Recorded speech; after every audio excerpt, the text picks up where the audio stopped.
अरबी समुद्रातल्या शिवस्मारकाला अडचण येत असेल तर राजभवनात स्मारक करा अशी मागणी संभाजीराजेंनी रायगडमधल्या कार्यक्रमात अमित शहांसमोरच केली आणि त्यानंतर त्याला मुख्यमंत्री देवेंद्र फडणवीस यांनी उत्तर दिले। शिवाजी महाराजांचं स्मारक अरबी समुद्रात होणारच असं फडणवीस म्हणाले।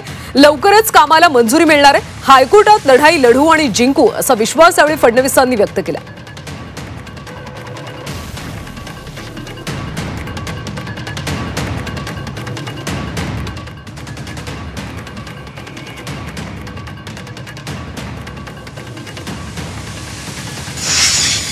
आदरणीय मोदीजींच्या हस्ते अरबी समुद्रात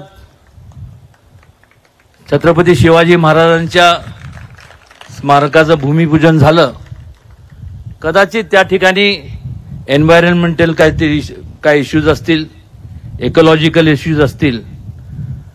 मी देवेंद्रजींशी कानावर घातलंय आणि एक मागणी आहे की ज्या छत्रपती शिवाजी महाराजांचं केंद्रात तर झालंच पाहिजे, पण महाराष्ट्रात देखील आज गव्हर्नर हाऊसच्या ठिकाणी जवळपास 48 एकर जागा आहे अरबी समुद्राला लागून, त्या ठिकाणी व्हावं असं अनेकांची मागणी आहे।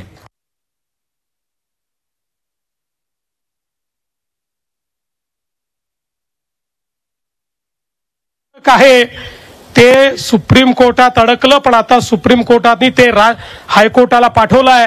महाराज, आपण महाराजांचे मावळे आहोत, हार मानणार नाही। हायकोर्टामध्ये लढून ते स्मारक आम्ही त्या ठिकाणी मोकळं करून घेऊ आणि कुठल्याही परिस्थितीमध्ये छत्रपती शिवरायांचे स्मारक झालं पाहिजे हा प्रयत्न आपला असेल।